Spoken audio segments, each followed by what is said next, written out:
안녕하세요, 오버중입니다. 오늘은 2004년식 스카니아 420마력 스틱 차량을 한번 살펴볼까 합니다.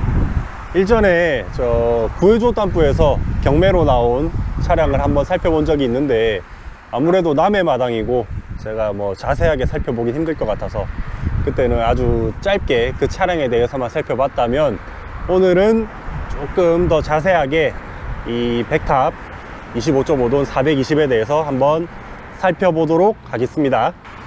일단 이 백탑으로는 400마력 90년대 400마력 노랭이 이후에 380마력과 420 그렇게 구분되어서 출고가 되었었습니다. 380마력 같은 경우에는 24톤이고 420마력 같은 경우에는 25톤으로 출고가 됐었습니다. 근데 380은 똑같은 스틱이라도 구멍이 4개짜리였고 420 같은 경우에는 구멍 3개에 반단이 있었습니다. 380도 연식이 한참 흐른 뒤에는 반단이 달려서 나왔습니다. 오늘은 이 앞에 있는 차량이 420마력이니까 420에 대해서 중점적으로 말씀을 드려볼까 합니다. 이 차가 스카니아를 거의 맥에 살린 그런 차량으로 알고 있는데, 그 당시에는 출고가 정말 많이 돼서 도로에서도 많이 보이고 그랬는데, 이제는 아무래도 덤프는 수출도 많이 나가고 도로에서 찾아보기 힘든 차가 되었습니다. 그래도 시골 가면은 조금 많이 보이더라고요. 김해에서는 점점 사라지는 추세 중에 하나인 차량입니다.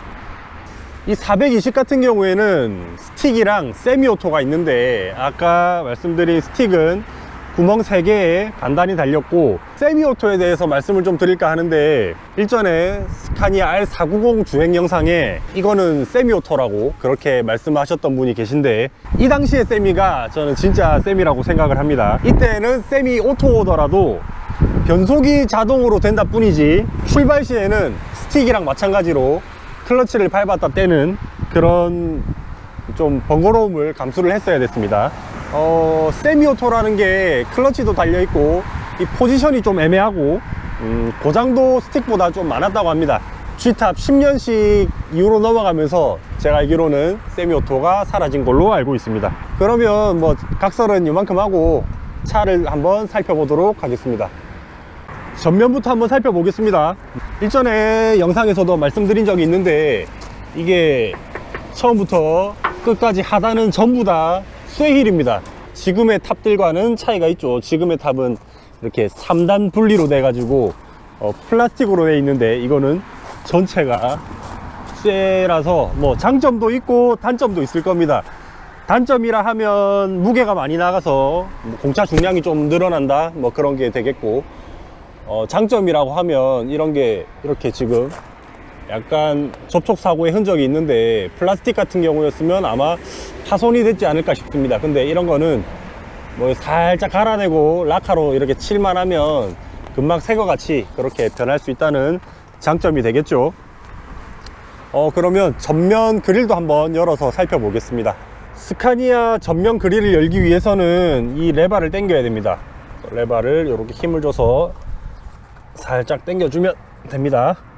레바를 당긴 뒤에 이 상단 요거를 이렇게 당겨주면 되는데요, 꽉 차 있지만 일전에 올렸던 영상 R540 같이 요 사이드가 이렇게 열립니다.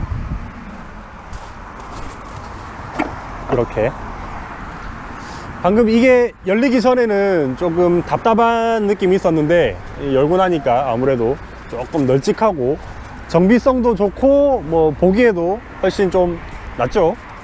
그리고 그릴 하단에도 이거를 이렇게 내릴 수가 있습니다. 스카니아에서는 이 차를 광고할 때 이런 식으로 앉아 있을 수도 있다, 여기서 책을 보고 그렇게 하시던데 말도 안 되는 소리고요. 정비할 때 필요하다면 이거를 살짝 밟고 올라갈 수 있을 정도는 됩니다. 70kg 조금 더 나가는데 그 정도 무게는 너끈히 버텨주는 하단 그릴입니다. 그리고 재밌는 거는 여기 왜 구멍이 있는가 그렇게 생각하실 수 있는데, 이 양쪽을 잡고 이렇게 내릴 수도 있습니다. 이렇게 내리면 여기에 냉각수 뭐 이렇게 넣을 수 있는 공간도 생기고요. 이렇게 모든 부분이 변신한 그런 모습입니다. 전면은 여기서 마무리를 하도록 하겠습니다. 이 스카니아 420들은 나름 스카니아 380보다는 옵션이 더 많이 들어있는 차량 중에 하나입니다. 그래서 그런지 이렇게 휠만 봐도 알루미늄 휠들이 들어가 있고요. 이 3축 같은 경우에는 바깥쪽이 쇠휠을 꼽으셨더라고요. 쇠휠이랑 알루미늄 휠 구분하는 방법은 나중에 영상을 간단하게 제가 하나 올리도록 하겠습니다. 자, 측면부터 한번 살펴보면요, 1축이랑 2축 사이에 소음기가 있는데 이 소음기 카바는 플라스틱으로 되어 있습니다. 근데 이게 멀쩡한 차를 제가 몇 대 보지를 못했습니다. 뭐 암만 깔끔하게 일을 한다 그래도 이게 플라스틱이라 그런지 위치 구조상 그런지 모르겠는데 대부분 이렇게 파손이 되어 있더라고요. 사제로 뭐 쇠로 된 것도 나온 걸 본 적은 있긴 있습니다. 그리고 그 사이에 이렇게 탑 틸팅 할 수 있는 레바 이 뭉치들이 들어 있고요. 탑이랑 적재함 사이에는 요새는 뭐 이렇게 기름 탱크 옆에 있다던가 뭐 그런데 이 당시에는 이렇게 탑과 적재함 사이에 실린더 탱크가 들어 있습니다. 2축이랑 3축 사이에는 기름 탱크가 들어 있고요. 이 당시에는 뭐 너무나도 당연한 거겠지만 스프링 타입입니다. 요새는 뭐 서스랑 스프링 타입을 골라서 출고를 할 수 있지만 이 당시에는 모두 스프링 타입이었죠. 자, 뒤로 이렇게 돌아가 보면 이렇게 용접이 더 돼서 한참 더 길죠. 일 하시는 분들은 당연히 아시겠지만 요거는 아스콘 하는 차들은 이렇게 아스콘 다이가, 이걸 아스콘 다이라 그럽니다.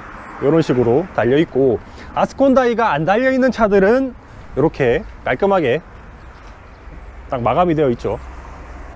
아스콘 다이가 달린 차들은 이 하단에 보면 안전대가 없습니다. 또 운전 쪽으로 넘어가 보면 적재함, 뭐 타이어 당연한 것들이고, 여기에는 에어탱크가 이렇게 4개가 들어 있습니다. 딱 여기에 이거를 에어탱크를 한쪽으로 밀고 한쪽에 실린더 탱크를 딱 넣으면은 맞을 것 같은데, 이 당시에는 이렇게 뭐 설계한 이유가 있었겠죠. 그리고 이 반대쪽 운전 쪽에 1축이랑 2축 사이에 무슨 카바가 있는데 요거를 살짝 제끼면 이렇게 배터리 카바였습니다. 안쪽에는 배터리들이 이렇게 자리를 하고 있습니다. 덤프 실린더가 이렇게 지금 노출이 되어 있다고 해야 될까요? 노출이 되어 있는데 그거에 반해 요새 차들은 이렇게 적재함 안에 가려져 있습니다. 이런 점도 차이점이라고 하면 또 차이라고 할 수 있겠네요. 이제 스카니아 420 실내를 한번 살펴보겠습니다. 근데 참 제가 수입차에 대해서 오래된 차고 뭐 오래되지 않은 차고 정말 칭찬해야 된다고 생각하는 부분은 이런 참, 이 문짝을 닫았을 때 소리를 한번 들어보시죠. 이 둔탁한 소리 들리십니까? 저기 빨간 트라고가 있는데 한번 들려드리겠습니다. 자, 트라고 문 여는 소리입니다. 이 소리 들리시나요?